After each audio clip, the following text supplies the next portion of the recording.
আজকে যে ভিডিওটা আমাদের আলোচনা হচ্ছে সেটা কিন্তু পাস্ট ইনডিফিনাইট টেন্স। এই পাস্ট ইনডিফিনাইট টেন্সের মধ্যে যে ভয়েস করা হয় সেটা নিয়ে আমরা আলোচনা করব, ঠিক আছে। তো পাস্ট টেন্স ইনডিফিনাইট টেন্স কাকে বলে বা পাস্ট টেন্স সম্বন্ধে আগের ভিডিও তোমাদের রয়েছে, তোমরা কিন্তু প্লেলিস্ট থেকে গিয়ে দেখে নাও, দিলে তোমাদের কাছে টেন্সের ব্যাপারটা পুরোপুরি ক্লিয়ার হয়ে যাবে, ঠিক আছে। তো চলো শুরু করি। তো পাস্ট ইনডিফিনাইট টেন্সে কাকে বলে সেটা নিয়ে সংক্ষিপ্ত আকারে তোমাদেরকে দু এক কথায় বলে দিই। তো দেখো, প্রথমে একটা সেন্টেন্স আমরা নিয়েছি। এই সেন্টেন্সটা দেখো, সি হেল্পড মি, ঠিক আছে। এটা একটা সেন্টেন্স, এখানে 3 ভাগে ভাগ করা হয়েছে। যেটা হচ্ছে সিটা হচ্ছে সাবজেক্ট, আর এখানে হচ্ছে হেল্পড, অর্থাৎ হেল্প মানে সাহায্য করেছিল। এখানে হেল্পটা হচ্ছে একটা ভার্ব, V2 লেখা হয়েছে, মানে ভার্বের সেকেন্ড ফর্মকে পাস্ট ফর্ম বলা হয়, ঠিক আছে। তারপরে হচ্ছে অবজেক্ট, মিটা হচ্ছে অবজেক্ট। তাহলে এটা হচ্ছে আমরা পাস্ট ইনডিফিনাইট টেন্সের একটা সেন্টেন্স বলতে পারি। যখনই আমরা সেন্টেন্সটাকে চেঞ্জ করব এই ভার্বটাকে দিয়ে, তখনই কিন্তু আমাদের সেন্টেন্সটা বিভিন্ন টেন্সে পরিবর্তিত হবে, ঠিক আছে।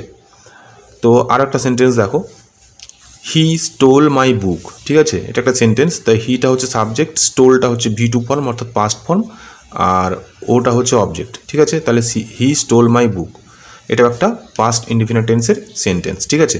তো এখন টেন্স, যেহেতু আমাদের টেন্সের ক্লাস নয়, কিন্তু এই টেন্স নিয়ে আমরা ভয়েস করবো, সুতরাং টেন্সটাকে অল্প করে তোমাদের কিছু বলে দিলাম, ঠিক আছে। এখন এই যে সেন্টেন্সগুলোকে কী করে ভয়েস চেঞ্জ করতে পারা যায়, তার জন্য কিছু নিয়ম কিন্তু আমরা এখানে দেখে নেব, ঠিক আছে।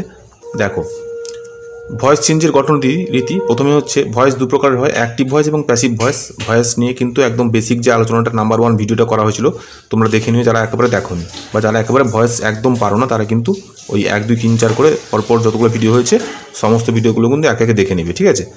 দেখো, তাহলে অ্যাক্টিভ ভয়েসের যে অবজেক্ট থাকে প্যাসিভ ভয়েসে, সেই অবজেক্টটা কিন্তু সাবজেক্টে পরিণত হয়, ঠিক আছে। তাই অ্যাক্টিভ ভয়েস এবং প্যাসিভ ভয়েস দু প্রকারের ভয়েস। অ্যাক্টিভ ভয়েস আমাদের করতে দেওয়া থাকে, প্যাসিভ ভয়েস আমাদের করতে হয়, সাধারণত এটাই হয়। তো সেই অ্যাক্টিভ ভয়েসের যে অবজেক্ট থাকবে প্যাসিভ ভয়েসে, সেটাই কিন্তু সাবজেক্ট হবে, ঠিক আছে। দ্বিতীয় নম্বর নিয়ম অনুযায়ী দেখো, সাবজেক্ট অনুযায়ী, অর্থাৎ যেটা সাবজেক্ট হলো সেই সাবজেক্ট অনুযায়ী কিন্তু আমাদের বি ভার্ব বসবে। বি ভার্বটা কোনটা বসবে? এটা হচ্ছে ওয়াচ কিংবা ওয়্যার, ঠিক আছে। বি ভার্ব কিন্তু 5 প্রকারের হয়, তার মধ্যে হচ্ছে এই যে পাস্ট ফর্মের যে বি ভার্ব, অর্থাৎ ওয়াচ কিংবা ওয়্যার, এটা হচ্ছে ওয়্যার, এটা হচ্ছে পাস্ট ফর্মের বি ভার্ব। এই বি ভার্বটা কিন্তু এই সাবজেক্ট অনুযায়ী বসবে, ঠিক আছে। তারপরে বসবে দেখো মূল ভার্ব, মূল যে সেই কোনো সেন্টেন্সের মধ্যে যে মূল ভার্ব থাকবে সেটার কিন্তু V3 ফর্ম, অর্থাৎ যেটাকে পাস্ট পার্টিসিপেল ফর্ম বলা হয়, সেটা বসবে। তারপরে শেষে বসবে কিন্তু বাই, এবং বাইয়ের পরে অ্যাক্টিভ ভয়েস যে সাবজেক্ট ছিল সেই সাবজেক্টটা কিন্তু এখানে প্যাসিভ ভয়েসে অবজেক্ট আকারে পরিণত হবে, এবং তার আগে কিন্তু অবশ্যই বাই বসে যাবে, ঠিক আছে। এই হচ্ছে মূল কাঠামো। তোমাদেরকে যে সেন্টেন্স করতে দেওয়া হবে তোমরা কিন্তু এই কাঠামো অনুযায়ী পরপর করে বসিয়ে যাবে, দেখবে খুব সহজেই কিন্তু তোমরা এই পাস্ট ইনডিফিনাইট টেন্সের ভয়েস খুব সহজেই করে ফেলেছো, ঠিক আছে। একটা এক্সাম্পলের মাধ্যমে ব্যাপারটা আরও বুঝে নিই। দেখো, এখানে একটা এক্সাম্পল করা হয়েছে। ধরো, সি হেল্পড মি, ঠিক আছে। এটা একটা সেন্টেন্স করা হয়েছে, এবং সেন্টেন্সটা কিন্তু অবশ্যই পাস্ট ইনডিফিনাইট টেন্সের সেন্টেন্স, ঠিক আছে, যেটা হচ্ছে অ্যাক্টিভ ভয়েসে রয়েছে, ঠিক আছে। এবং তাহলে সিটা হচ্ছে সাবজেক্ট, আর হেল্পটা হচ্ছে V2 ফর্ম, এবং মিটা হচ্ছে অবজেক্ট। তাহলে এটা হচ্ছে অ্যাক্টিভ ভয়েসের সাবজেক্ট, আর অ্যাক্টিভ ভয়েসের ভার্ব হচ্ছে এটা, এবং অ্যাক্টিভ ভয়েসের অবজেক্ট হচ্ছে এটা।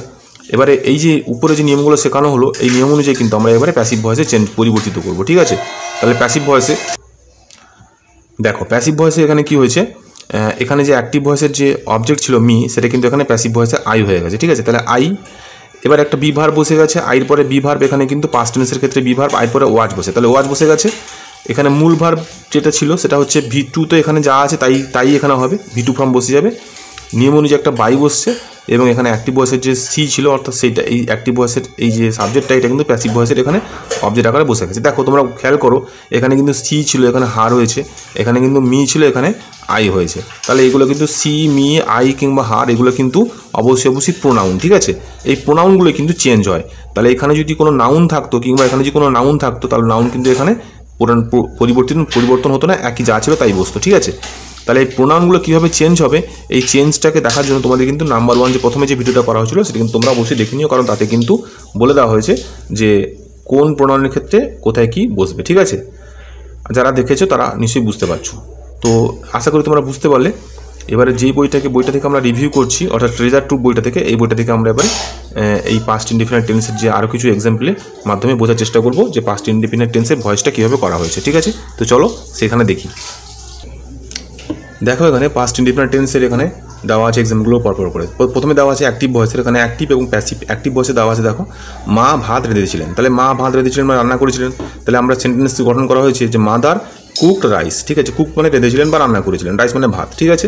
তাহলে এটা কিন্তু পাস্ট ইনডিফিনাইট টেন্সের একটা সেন্টেন্স। এবার এটাকে ভয়েস করেছে দেখো রাইস, যেহেতু এখানে অ্যাক্টিভ ভয়েসের অবজেক্ট ছিল, তাহলে প্যাসিভ ভয়েসের কিন্তু এখানে সাবজেক্ট আকার হয়ে গেছে, ঠিক আছে।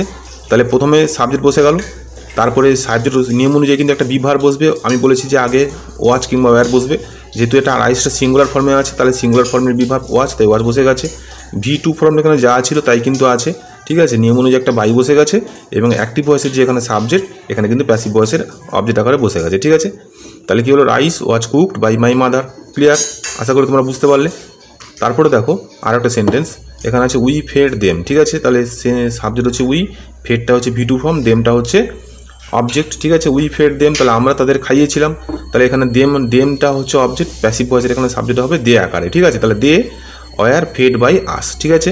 যে গঠনগুলো বলা হলো সেই অনুযায়ী কিন্তু এখানে সবগুলো বসে গেছে এবং সেইভাবে কিন্তু আমরা প্যাসিভ ভয়েস এখানে করানো হয়েছে, একটা লং সেন্টেন্স দেখো, দুষ্টু ছাত্রটিকে প্রধান শিক্ষক মহাশয় তিরস্কার করেছিলেন। তাহলে প্রধান শিক্ষক মহাশয়, তাহলে দ্য হেডমাস্টার, ঠিক আছে। স্কোল্ডেড মানে তিরস্কার করা মানে হচ্ছে বকাঝকা করা, ঠিক আছে। দ্য নটি স্টুডেন্ট মানে হচ্ছে দুষ্টু ছাত্র, ঠিক আছে। তাহলে সাবজেক্ট হচ্ছে হেডমাস্টার, স্কোল্ডেড হচ্ছে verb, are the naughty student হচ্ছে অবজেক্ট, ঠিক আছে।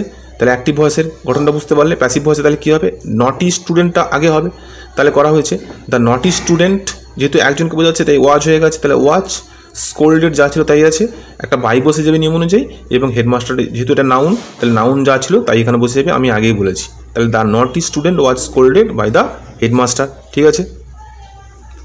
এবারে দেখো আমি পূর্ণগ্রাস সূর্যগ্রহণ দেখেছিলাম, তাহলে I watched the total solar eclipse, ঠিক আছে।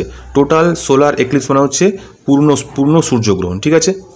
তাহলে এটা নিশ্চয়ই গঠনটা বুঝতে পারলে যে কীরকম করে সেন্টেন্সটা করা হয়েছে। তাহলে এখানকার হচ্ছে অবজেক্ট হচ্ছে টোটাল সোলার এক্লিপস, তাহলে the total solar eclipse watched by me, ঠিক আছে।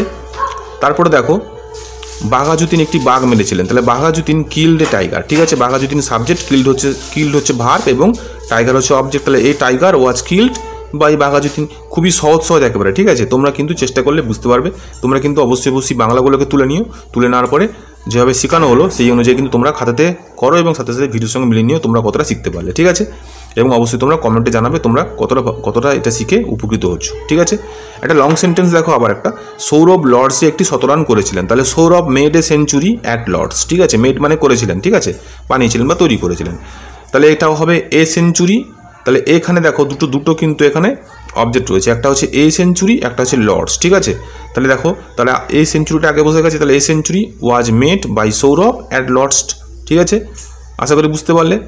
তাহলে এইভাবে তোমরা কিন্তু সমস্ত একটা করে যে সেন্টেন্সগুলো রয়েছে তোমরা নিয়ে কিন্তু অবশ্যই করার চেষ্টা করবে, ঠিক আছে। তারপর দেখো তার দেশবাসী তার কাজের সমালোচনা করেছিল, তাহলে হিজ কান্ট্রিম্যান, তাহলে কি তার দেশবাসী, সমালোচনা করা ইংরেজি হচ্ছে ক্রিটিসাইজড, ঠিক আছে। ক্রিটিসাইজড করা হয়েছে, তাহলে হিজ অ্যাকশান মানে তার কাজ, তাহলে তার দেশবাসী সমালোচনা করেছিলেন তার কাজের, তাহলে হিজ অ্যাকশান। তাহলে এখানে অবজেক্ট অ্যাক্টিভ ভয়েসের অবজেক্ট হচ্ছে এটা, প্যাসিভ ভয়েসের সাবজেক্ট এটাই বসে যাবে, তাহলে his action was criticised by his countryman.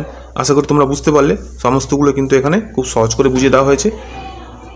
এবারে দেখো যেগুলো বলা হলো সেগুলো কিন্তু এখানে খুব সহজ করে নোটের আকারে তুলে দেওয়া হয়েছে, ঠিক আছে। গঠনরীতি দেখো, প্রথমে 1 নম্বর হচ্ছে বাক্যের অবজেক্টটি সাবজেক্টের জায়গায় বসবে, তারপরে ওই অবজেক্টটি এরপর ওই অবজেক্টটি অনুযায়ী ওয়াচ কিংবা ওয়্যার বসবে, মূল ভার্বের পাস্ট পার্টিসিপল বসবে, বাই প্রিপোজিশনের পরে বাক্যের আসল সাবজেক্টটি বসাতে হবে। আশা করি আমি প্রথমে যেটা বললাম সেটাই কিন্তু এখানে শর্টে দেওয়া আছে, ঠিক আছে। একটি ছকের সাহায্যে এটাকে বুঝিয়ে দেওয়া হয়েছে। দেখো অ্যাক্টিভ ভয়েসে কী বলা হয়েছে, মাই মাদার কুকড রাইস, ঠিক আছে। প্যাসিভ ভয়েসে কিন্তু করা হয়েছে rice was cooked by my mother, ঠিক আছে। আশা করি তোমরা বুঝতে পারলে এই ভিডিওটা। যারা দেখলে তোমাদের ভিডিওটা কেমন লাগলো তোমরা কিন্তু অবশ্যই কমেন্টে জানিও। নেক্সট ভিডিও নিয়ে কিন্তু আবার পরবর্তীকালে দেখা হচ্ছে, ততক্ষণের জন্য টাটা।